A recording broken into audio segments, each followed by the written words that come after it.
नमस्कार दोस्तों, मेरा नाम नरेन है और मैं एक शराबी हाय हूँ। नरेन भाई। परमात्मा की कृपा, आप लोगों की दुआ और इस सुंदर कार्यक्रम की मदद, आज के दिन शराब नहीं पी है। मेरा होम ग्रुप आशा एल्कोहलिक एनोनिमस ग्रुप कोटपुतली है। मेरा मदर ग्रुप मुक्ति ग्रुप जयपुर है। मैंने स्टेप स्पॉन्सर भी, प्रोग्राम स्पॉन्सर भी लिया है और मैंने सर्विस स्पॉन्सर भी लिया है।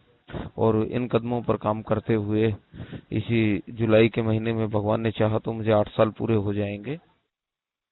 सबसे पहले तो मैं आप सबका आभार व्यक्त करता हूँ कि आपने मुझे यहाँ बोलने के लिए आमंत्रित किया।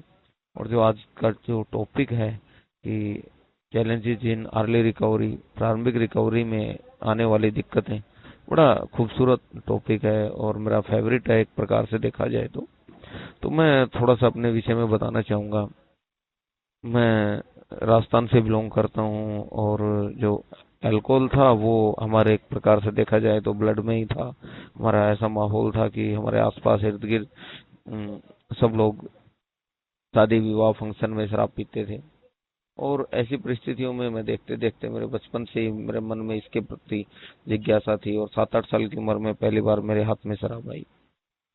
दोस्तों, सामान्यतः वो मुझे कड़वी लगनी चाहिए थी, अच्छी नहीं लगनी चाहिए थी, बट हुआ मेरे साथ उल्टा हुआ और मुझे वो बहुत अच्छी लगी।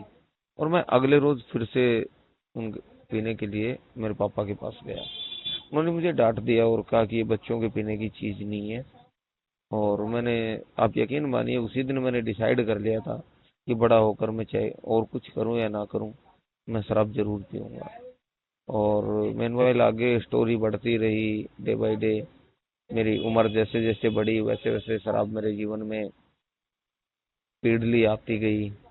और जैसा कहते हैं कि बेवड़ों पे भगवान मेहरबान होता है, तो बहुत जल्दी मुझे जॉब मिल गया, शादी हो गई, 2 बच्चे हो गए। और इन सब के साथ साथ जो मेरी शराब थी वो बहुत बुरी तरीके से बढ़ती जा रही थी। समस्याएं विकट होती जा रही थी। मेरे अलावा तकरीबन सब लोग जान चुके थे कि मुझे इस चीज का प्रॉब्लम है, लेकिन मैं नहीं समझ पा रहा था कि मुझे कोई प्रॉब्लम है। और मेरी जॉब जाने को हो गई, मेरे हाथ पैर कांपते थे, दोस्तों के साथ रिश्ते, रिश्तेदारों के साथ संबंध, घर परिवार, सब कुछ तबाह हो रहा था। बट मेरी आंखें नहीं खुल पा रही थी। और ये कहूँ कि आंखें खोल नहीं पा रहा था, समझ नहीं पा रहा था, तो बात अलग हो कैसे, ये अलग बात थी। भगवान की कृपा रही कि सत्यमेव जयते के माध्यम से मुझे मैसेज मिला। मेरे 11 साल के बच्चे ने वो कार्यक्रम देखा और फोन किया और मैं 22 जुलाई 2012 को एक ही मीटिंग में जयपुर पहुंचा।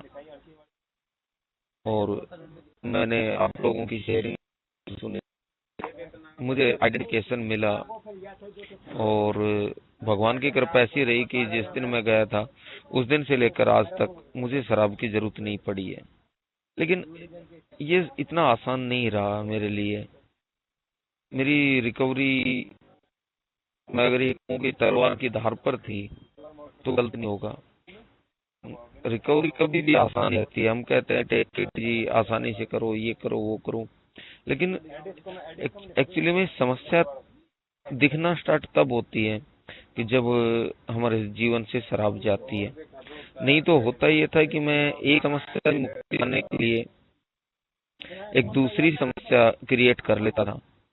मुझे अच्छे से याद आ रहा है कि जब मैं ए में आया तो मेरे यहाँ आसपास मीटिंग नहीं थी। हमारे राजस्थान में एक मीटिंग होती थी और वो मेरे घर से लगभग 110 किलोमीटर पड़ता था। सप्ताह में एक मीटिंग करने के लिए मुझे लगभग 220 किलोमीटर से ज्यादा का सफर करना पड़ता था। लेकिन मेरी हालत इतनी खराब हो चुकी थी कि मुझे और कोई रास्ता नजर नहीं आ रहा था कि मैं, अगर मुझे शराब से बचे रहना है, मीटिंग्स में जाना ही पड़ेगा। अब दोस्तों, मैं मीटिंग्स जा रहा था इजी वे में, जैसा मैं कर पा रहा था कार्यक्रम कर रहा था और शराब भी नहीं पी रहा था। शराब, देखिए, शराब भी नहीं पी रहा था, लेकिन मेरे जीवन में तूफान मचे हुए थे। आनी स्टार्ट हुई कब? जब मुझे मेरी रिकवरी स्टार्ट हुई। मुझे सबसे पहले तो जो इस बीमारी का पार्ट समझ में आया था वो ये था कि ये पारिवारिक बीमारी है, फैमिली डिजीज है, आध्यात्मिक बीमारी है, मानसिक बीमारी है, शारीरिक बीमारी है। तो जैसे जैसे मैंने इस बीमारी को जाना वैसे वैसे ही मेरी इसके प्रति जो चुनौतियां थी वो आने स्टार्ट हुई, उनको मैं पहचानने लगा। तो सबसे पहले तो जो मेरी सामने चुनौती आई वो यही थी कि यार साला हर हफ्ते कौन मीटिंग जाएगा, क्या फायदा है जब एक बार जाके देख लिया और ये लोग बोल रहे हैं कि हाँ भाई बस ऐसे करना है, ऐसे करना है, वो कर लेंगे। लेकिन जिस दिन मैं मीटिंग में गया था उस दिन एक भाई जो चेयर कर रहे थे उन्होंने बड़े प्यार से एक बात बताई कि उन्होंने कहा कि मुझे 2.5 साल हो गए मैंने शराब नहीं पी। तो मैंने कहा आपने क्या किया शराब ना पीने के लिए? तो उन्होंने सिर्फ इतना बोला कि मैंने कुछ खास नहीं किया, बस अपने आप को इन मीटिंग्स में लाता रहा और सब हो गया। तुम भी ज्यादा दिमाग मत लगाओ, बस आते रहो, ये काम करता है अगर तुम करने दोगे तो वो चीज मुझे अट्रैक्ट कर रही थी। तो मैंने बाधाओं के बावजूद मीटिंग जाना बंद नहीं किया। मैं मीटिंग हर हफ्ते मीटिंग जा रहा था और अब मेरे घर का माहौल ठीक हो चुका था। अड़ोसी पड़ोसी यार दोस्त बात करने लगे थे कि यार अब ये कैसे शराब कैसे बंद कर दिया इसने, कहाँ जाता है, क्या करता है। अब धीरे धीरे घर में भी बात करने लगे लोग कि अब तो तुझे 3 महीने हो गए हैं, अब तुझे बार बार जयपुर जाने की क्या जरूरत है, अब क्यों तू इन मीटिंग्स में जा रहा है। यार दोस्त मोहल्ले के लोग बोलते कि पहले साला दारू पी पी के बर्बाद था, अब पता नहीं क्या मिल गया है कि कहाँ जाता है हर हफ्ते। हर आदमी मुझे परेशान करने को आ रहा था और मेरी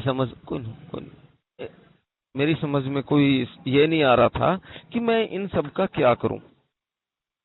लेकिन मुझे जो चीज इम्पोर्टेंट नजर आ रही थी वो ये थी कि भाई मुझे अपनी रिकवरी से मोहब्बत है।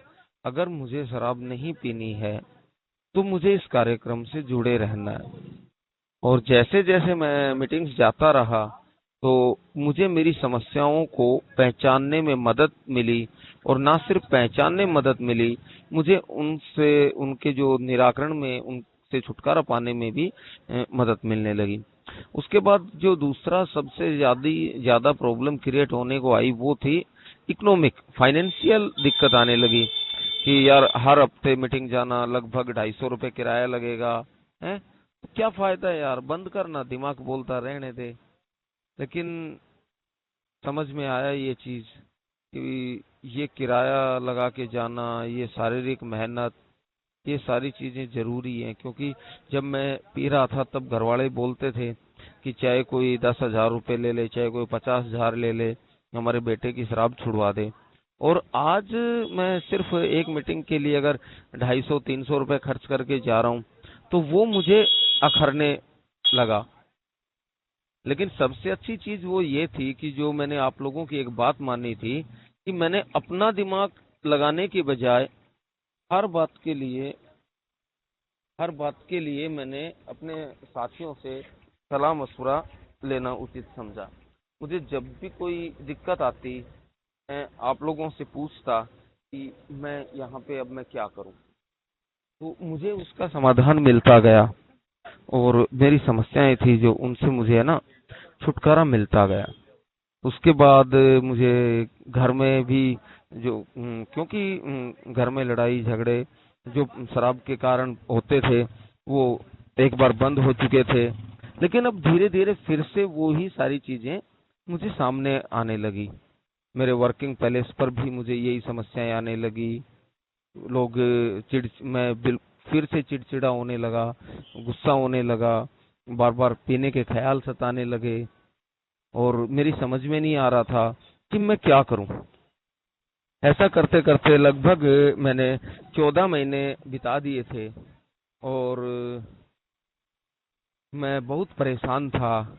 और मैंने अपने इनिशियल स्पॉन्सर से पूछा कि तुम कहते हो कि ये प्रोग्राम काम करता है। हैं? क्या काम करता है ये प्रोग्राम? मैं आपकी मीटिंग भी कंटिन्यूअसली आ रहा हूँ, मैं जो प्रोग्राम बताया गया मैं वो प्रोग्राम भी कर रहा हूँ। फिर भी मेरी समस्याएं बढ़ती क्यों जा रही हैं, मेरी समस्याएं कम क्यों नहीं हो रही? तो वो पहले तो हंसे और फिर उन्होंने मुझे मेरी असलियत बताई कि पिछले जब से तू ए में आया है, तूने सिर्फ एक चीज मानी है कि शराब के सामने अपनी शक्तिहीनता के अलावा तूने कुछ और कोई कार्य नहीं किया है, और कोई कार्य तूने नहीं किया है। तो मुझे बड़ा आश्चर्य हुआ। मैंने कहा कैसे, जो आप बता रहे हो सारे कार्य मैं कर रहा हूँ? बोले नहीं, तूने पहले कदम का पहला हिस्सा मात्र स्वीकार किया है, उसके प्रति कोई कार्य नहीं किया है।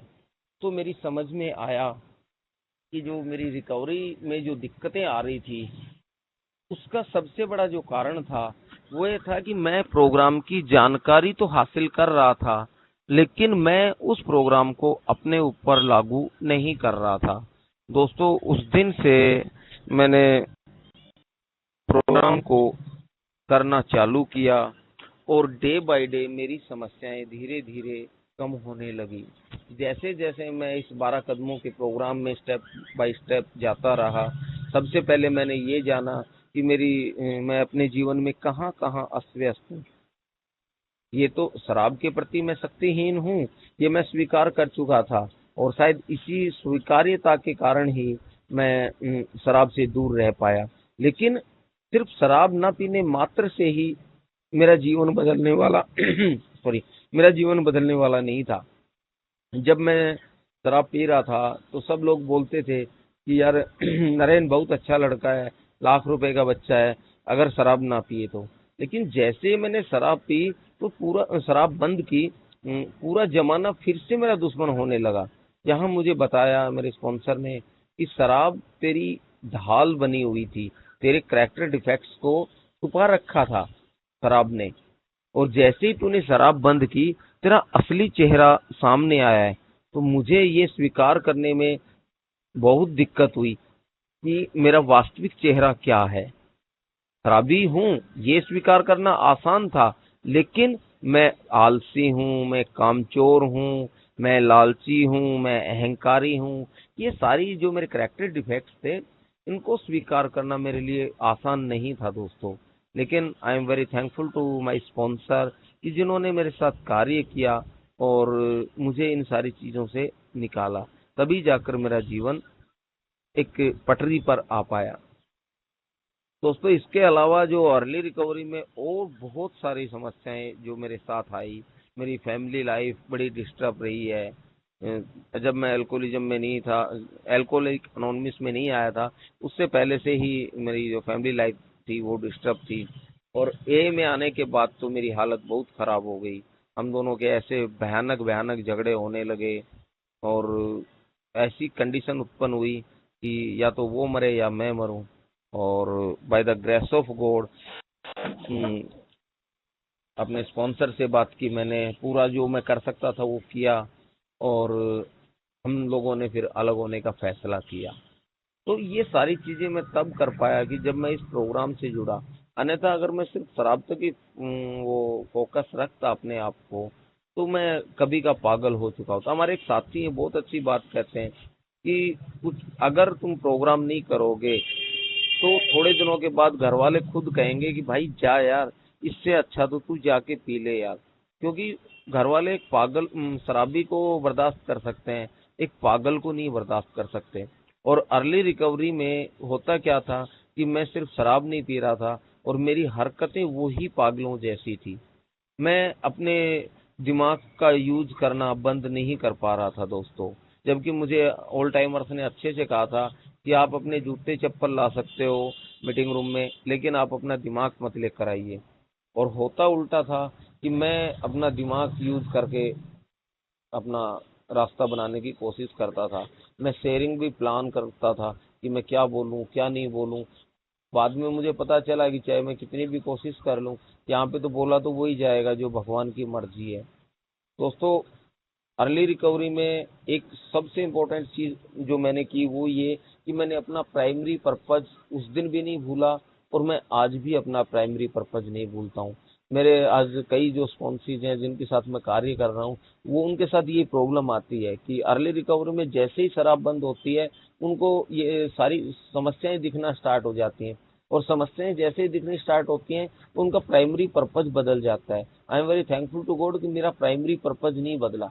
और नए भाइयों को मैं बताना चाहूंगा कि रिलैप्स का जो मुख्य कारण बनता है वो यही होता है कि हमारे प्राइमरी पर्पज से हट जाना। मैंने कभी आज तक अपने प्राइमरी पर्पज को नहीं भूला है। मैं आज सुबह भी भगवान से यही प्रार्थना करता हूँ कि हे ईश्वर, तू मुझे आज के दिन शराब से बचा। मुझे शर्म, संकोच, ये सारी चीजें छोड़नी पड़ेंगी। अगर मुझे सोब्राइटी में रहना है तो मुझे आगे बढ़कर मदद मांगना पड़ेगा। अर्ली रिकवरी में मैं सोचता था यार मैं सत्यन को फोन करूंगा तो सत्यन पता नहीं अब तो खाना खा रहा होगा या सो रहा होगा, या आज मैं परवाह नहीं करता कि मेरे बारे में लोग क्या सोचेंगे। मुझे अगर आपकी मदद की जरूरत है तो मैं एक नहीं 10 मेंबर्स को फोन करूंगा। अगर 10 के 10 जवाब नहीं दे रहे हैं तो शायद कोई 11वां जवाब देगा। आज मैं अपनी रिकवरी के प्रति सेल्फिश हूँ। ये प्रोग्राम सेल्फिशनेस का है, बट मुझे रिकवरी के प्रति सेल्फिश होना पड़ेगा। अगर मैं अपनी रिकवरी के प्रति सेल्फिश नहीं रहूंगा तो मैं इसे प्राप्त नहीं कर पाऊंगा। मुझे ए ने बहुत अच्छी चीजें बताई है कि यार अर्ली रिकवरी की मैं बताऊं तो उन्होंने कहा कि अपने आप से प्यार करना सीखो।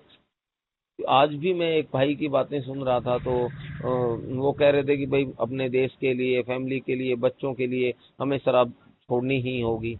जबकि मेरा विचार इसमें दूसरा है कि मुझे सबसे पहले मेरे खुद के लिए अपनी शराब बंद करनी पड़ेगी यार। मेरा सब कुछ बाद में, मैं हूं तो वो लोग हैं ना। मैं किसी की मदद तब कर सकता हूँ कि जब मैं शराब ना पीऊं। मैं आज के दिन ठीक रहूंगा तो मैं मेरी फैमिली की मदद कर पाऊंगा, अपने देश का अच्छा नागरिक बन पाऊंगा, आप एक अच्छा मेंबर बन पाऊंगा, अच्छा दोस्त बन पाऊंगा, बशर्ते कि मैं आज के दिन शराब ना पीऊं। और आज के दिन शराब ना पीऊं इसके लिए जरूरी है कि मुझे छोटे छोटे टूल्स बताए जाते हैं अर्ली रिकवरी में, उन पर फॉलो करूं। अर्ली रिकवरी में मुझे बड़ी प्रॉब्लम होती थी जब कोई स्टेप वर्क की लिए बात करता था तो मुझे लगता था यार मैं कैसे किसी को भगवान के बराबर दर्जा दे सकता हूँ, किसी को क्या स्पॉन्सर बना के, जरूरी है क्या यार किसी को सारी बातें बताना। मेरा मेरा विजन उस समय तक खुला नहीं था, मेरा मुझे इतनी जानकारी नहीं थी कि ये बहुत इंपॉर्टेंट चीज है। लेकिन अर्ली रिकवरी में जो था वो ये कि जो छोटे छोटे स्लोगन्स हैं वो आपको कब प्रोग्राम से जोड़ देते हैं। One day at A time से जब ये कार्यक्रम स्टार्ट हुआ मेरा, तो उसमें सारे स्लोगन कब समा गए मुझे पता ही नहीं चला।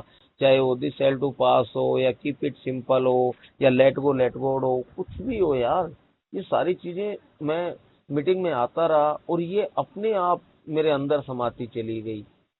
मैंने इनके लिए कोई विशेष प्रयास नहीं किया, कोई विशेष तपस्या नहीं की, सिर्फ एक कार्य किया कि अपना दिमाग नहीं चलाया।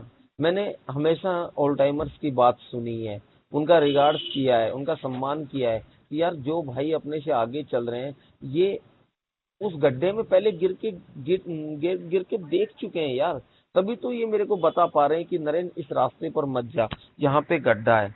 तो आज मैं इनकी बातों को उस समय भी मानता था, आज भी मैं मानता हूँ। और परमात्मा की कृपा से जो जो भी समस्याएं उस समय आ रही थी, चाहे आज आ रही हो, उन सब से निकलने में मुझे ये प्रोग्राम मदद करता है, ये फेलोशिप मदद करती है। दूसरा जो सबसे बड़ी एक और दिक्कत आती है कि मैं बेचारा इस भाव से मुक्ति मुझे ये कार्यक्रम देता है। जब मैं रिकवरी में नहीं प्रोग्राम में आया था, नई नई रिकवरी थी, तो मुझे लगता था यार दुनिया का सबसे दुखी इंसान मैं ही हूँ।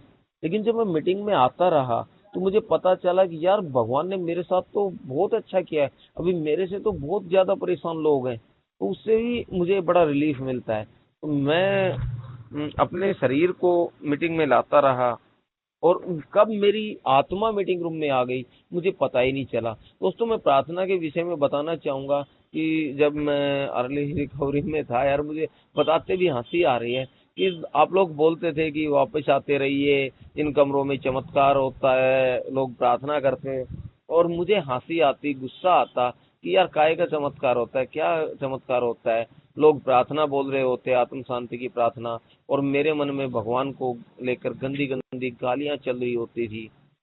तो मैंने ये सारी चीजें मेरे इनिशियल स्पॉन्सर को बताई कि ये ऐसे ऐसे मेरे साथ हो रहा है। तो उन्होंने कहा कुछ मत कर, तू होठों से प्रार्थना करता रहे, देखा जाएगा। मैं जबरदस्ती प्रार्थना करता रहा दोस्तों। मेरे मन में गालियां चलती रहती थी, होठों पर प्रार्थना चलती रहती थी। और कब धीरे धीरे धीरे धीरे आत्म वो प्रार्थना मेरी सांसों में समा गई, मुझे पता ही नहीं चला यार। मैं आंख बंद कर लेता हूँ, आज के दिन मेरी प्रार्थना चालू हो जाती है। मुझे ये सोच प्रार्थना के लिए मुझे ना आज मंदिर जाने की जरूरत है, ना कोई मुझे पूरी अगरबत्ती धूप ऐसा कुछ चाहिए। जब चाहो तब आप बात करते करते भी अंदर अंतर मन में प्रार्थनाएं चलती रहती हैं। तो ये यार सब आप लोगों की कृपा से और इस प्रोग्राम को प्रैक्टिस करने से हुआ। और सबसे बड़ी चीज ये थी कि मैंने अर्ली रिकवरी में यार आप लोगों की बातें सुनी, मैंने सुनना सीखा। हमारे यहाँ एक मुंबई से मेंबर थे, करीब 30-32 साल सोबर हैं अभी वो सीधा गाली गलौज देके बात करते हैं, बोले चुपचाप यहाँ पे टिकाना सीख, सुनना सीख, बैठ, क्या बोलने का वो करेगा तू इतना। तो मैं शुरुआत में तो बहुत डिफिकल्ट रहा मेरी जर्नी। आप समझ सकते हैं कि कैसे हर मीटिंग के लिए इतनी दूर जाना और आना, और वहाँ पे मेंबर भी नहीं होते थे, हम 2.5-3 मेंबर होते थे सारे। और बाद में मैंने मेरी मीटिंग अपने यहाँ मेरे होम टाउन में स्टार्ट की दोस्तों, लगभग 6 महीने के बाद। और आप यकीन मानिए मैंने मेरे होम टाउन में आज भी मैं कहूँ तो लगभग 90% मीटिंग्स मैंने अकेले बैठ के की है। लोग मजाक उड़ाते थे यार मेरा। मैं जिस हॉस्पिटल में हमारी मीटिंग होती थी तो वहाँ का स्टाफ हंसता था, बोले यार आप पागल हैं क्या, कोई आता नहीं कोई जाता नहीं और आप 1 घंटा यहाँ चुपचाप बैठ के बड़बड़ा के चले जाते हो, क्या होता है इस सब से। और मुझे भी शुरुआती दिनों में बड़ी झल्लाहट होती थी, बड़ी निराशा होती थी कि यार कोई साला मीटिंग में आता नहीं तो तू क्यों जाता है, तेरा क्या काम है, तो अपने घर बैठना मजे से। लेकिन मेरे स्पॉन्सर ने मुझे समझाया कि मैं मीटिंग में मेरे लिए जाता हूँ, मेरी रिकवरी फास्ट है मेरे लिए, और चाहे कोई आए या ना आए मीटिंग में, मुझे अपने आप को मीटिंग रूम लेकर जाना है। दोस्तों मैंने उनकी बात मानी, मैं अकेला वहां बैठता, बिग बुक पढ़ता। और मुझे बताया आप लोगों ने कि मीटिंग रूम में कोई अकेला नहीं होता, भगवान, मैं और बिग बुक हम 3 लोग होते। मैं वहां अकेला बैठ के शेयरिंग करता। और आप यकीन मानिए मुझे कभी ऐसा एहसास नहीं हुआ कि मैं अकेला हूँ। हाँ, शारीरिक रूप से मुझे एहसास होता था कि हाँ यार अपन अकेले बैठे हैं। उसका भी जवाब मुझे आप जैसे एक ऑल टाइमर ने दिया कि नरेंद्र ऐसा करो कि तुम वहां पे 5 चेयर लगा लो, और 5 चेयर लगा लो, उसको ऐसा सोचो कि यहाँ पे तुम्हारे अलावा 4 लोग और हैं। और मैं ये सोच लेता कि यहाँ पे अब इतने लोग और हैं, और मैं डे बाय एक एक चेयर पे बैठ के उनके हिसाब से लिटरेचर पढ़ता, अपनी शेयरिंग करता। और लगभग देखने में शायद लगेगा दूसरों को ये अजीब सा पागलपन था, लेकिन भैया इसी पागलपन ने मुझे उस शराबीपन के पागलपन से निकाला जहाँ की कोई भी मानवीय शक्ति मेरी मदद नहीं कर सकती थी, वहाँ मदद इस एल्कोहलिक अनोनिमस के प्रोग्राम ने की। और शुरुआत में जब मैं आया था तो मेरा सबसे ज्यादा रिजाइनमेंट था वो भगवान के साथ ही था। मुझे आज भी अच्छे से याद है कि मेरी दूसरी ही मीटिंग में एक साथी ने कहा कि भगवान सब ठीक करेगा। तो मैंने कहा भगवान क्या ठीक करेगा, गालियां दी मैंने भगवान को। मैंने कहा भगवान की तो ऐसी तैसी हुई पड़ी है, भगवान ने तो ये कर रखा। बोलो तू टेंशन मत ले, तू भगवान पर छोड़ यार, भगवान सब ठीक करेगा। और मैं वो भूल गया कि आज उस दिन मुझे 3 दिन हो गए थे बिना पिए, वो 3 दिन भी भगवान के कारण ही निकले थे दोस्तों। मैंने और कुछ नहीं किया था पहले दिन, सिर्फ चारपाई पर लेटे लेटे मैंने भगवान को यही बोला था कि हे भगवान मुझे आज के दिन तू शराब से बचा। और भगवान ने मेरी सुनी। तो मुझे धीरे धीरे एहसास हुआ कि भगवान मेरे साथ बहुत पहले से काम कर रहा था, मैं भगवान की बात नहीं सुन पा रहा था ना। और मैंने अपने और भगवान के बीच में शराब की बोतल इस प्रकार से खड़ी कर रखी थी कि भगवान भी बेचारा चाहकर मेरे पास अपनी बात मुझ तक नहीं पहुंचा पा रहा था। और भगवान ने भी अपना जो मैसेज मेरे तक पहुंचाने के लिए एल्कोहलिक अनोनिमस को चुना। यार अपने तो बिग बुक में भी लिखा है कि भगवान भी हमारी सहायता तभी कर सकता है अगर हम चाहें तो जब तक मेरे अंदर विलिंगनेस नहीं थी तब तक भगवान भी मेरा कुछ नहीं कर सकता था। और विलिंगनेस होते हुए भी जो मेरी विलिंगनेस को जाहिर करने से जो रोक रहा था वो था मेरा घमंड, मेरा ईगो। वो ये था कि मैं किसी के पास जाके मदद क्यों मांगू। और वो ही सब हुआ, भगवान ने वो मदद बिना मांगे मेरे घर भेजी। सत्यमेव जयते के माध्यम से, और मैं मीटिंग तक पहुंचा। ये सब उसी भगवान का था। क्या तरह मेरे बस का कुछ नहीं था यार। मैं कभी भी चाहकर भी शराब से दूर नहीं हो सकता था।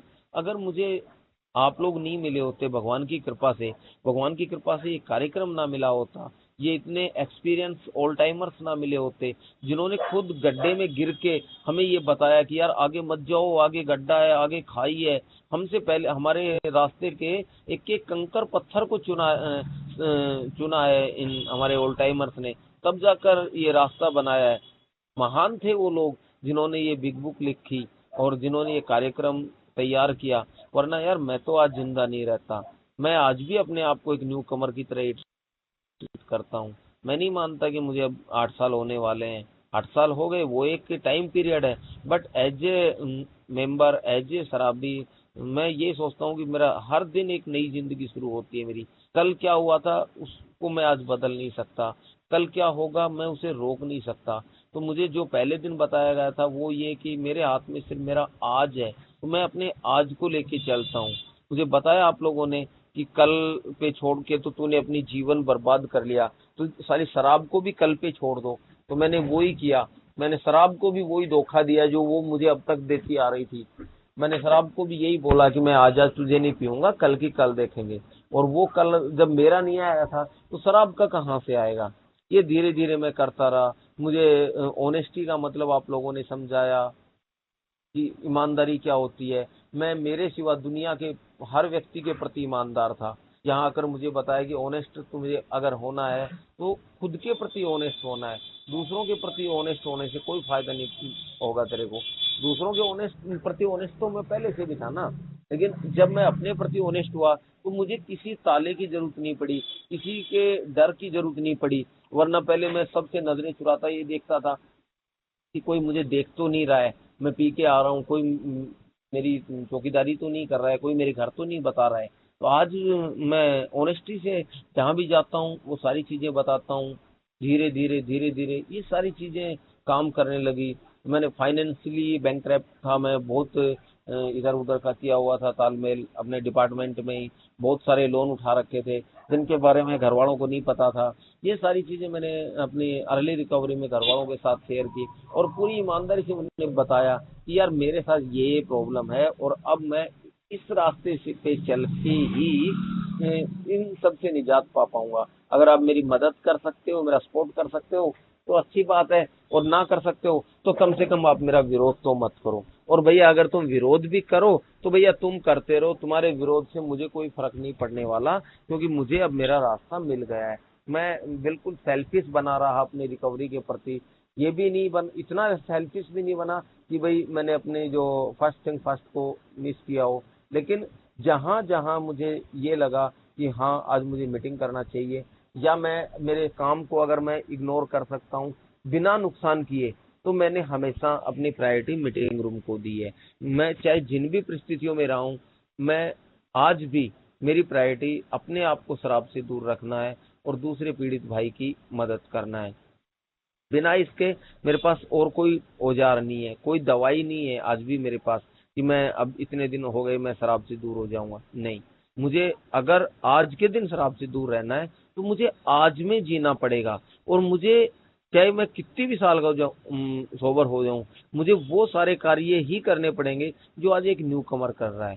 तो मैं आज भी वही सारी चीजें करता हूँ जो मैं अर्ली रिकवरी में कर रहा था। अर्ली रिकवरी में चुनौतियां थी, वो उस समय थोड़ी ज्यादा थी, वो नई नई चुनौतियां दिख रही थी, तो मैं उनको देखकर डर रहा था। चुनौतियां आज शायद उससे कहीं ज्यादा है दोस्तों। अब देख रहा हूँ उस समय फाइनेंशियल जो उसकी प्रॉब्लम की बात करें तो वो बहुत थोड़ा सा फाइनेंशियल प्रॉब्लम था। आज अगर मैं देख रहा हूँ तो मुझे क्योंकि बच्चों का अच्छा एजुकेशन का भी करना है, उनको सेटल भी करना है, उनकी शादी भी करनी है। तो लेकिन ये सारी चीजें सोच के मैं आज परेशान नहीं होता हूँ, क्योंकि मुझे पता है कि जिसने आज तक मेरा साथ दिया है वो आगे भी मेरा साथ देगा। तो मैं दोस्तों अब लगता है मेरा मैं बस अभी अपनी बात यहीं पे समाप्त करना चाहूंगा। नए भाइयों से मैं सिर्फ इतना रिक्वेस्ट करूंगा, भाइयों आते रहो, ओल्ड टाइमर्स का साथ पकड़ के चलो, प्रोग्राम को फॉलो करो। शुरुआती दिनों में प्रोग्राम हो सकता है कि आपको थोड़ा बोरिंग लगे, आपको ये लगे कि मेरी जिंदगी के मालिक ये कौन होते हैं, यहाँ कोई मालिक नहीं है। ये सब लोग अपने अपने कीमती सुझाव मुझे देते थे, मेरी मर्जी थी कि मैं उन्हें मानूं या ना मानूं, लेकिन मुझे दिख रहा था कि मेरा जो प्रॉफिट था वो इनकी बात मानने में था। मैंने हमारे जो ओल्ड टाइमर्स थे इनकी बात मानी, जो जो इन्होंने बताया, और उसका प्रतिफल मुझे ये मिला कि मैं आज के दिन बिना शराब के एक अच्छा जीवन जीने का प्रयास कर रहा हूँ। इसमें कोई रॉकेट साइंस नहीं है कि हमें कोई बहुत ज्यादा गणित लगाना है कि मेरे को ये करना है वो करना है। कोई ज्यादा सीरियस मैटर नहीं है, हंसते खेलते जिंदगी जीने का प्रोग्राम है। आप पीने की बात छोड़िए, हम जीना भूल चुके थे। ये 12 कदम मुझे जीना सिखाते हैं कि मैं कैसे जीऊं। बहुत आसान सा तरीका है जिसको मुझे एक एक दिन के हिसाब से लेकर चलना है और अपने एक मार्गदर्शक की मदद से चलना है, क्योंकि मैं अपनी गाड़ी खुद चलाने में सक्षम नहीं हूँ। 10 बार गाड़ी बिठा चुका हूँ, अब फिर क्यों मैं कोशिश करूँ। तो सबसे अच्छी बात है ना भैया, ड्राइवर रख लो ना, वो तुम्हें बताएगा कि वो तुम्हें टेंशन ही नहीं होगी, आराम से सीट पे बैठो, वो चलाएगा। तो एक स्पॉन्सर ले लो, वो स्पॉन्सर तुम्हें जब भी समस्या आएगी वो तुम्हें बताएगा कि अब तुम्हें क्या करना है, और जैसा वो बताए चुपचाप करते रहो। तो मैंने तो वो सब किया है जो मैं, उसी का आज मुझे ये फल मिल रहा है। और जैसा मैंने किया है वो मैंने अपनी पूरी ईमानदारी से आपके साथ बांटने का प्रयास किया है। मैंने कोई इसमें विशेष कोई ज्ञान की बात मैंने की नहीं है। ये मेरे छोटे छोटे अनुभव थे जो मैंने आपके साथ बांटे। आप लोगों ने मुझे यहाँ बोलने के लिए आमंत्रित किया, मैं आपके ग्रुप का बहुत बहुत आभार व्यक्त करता हूँ। Thank you, thank you, thank you.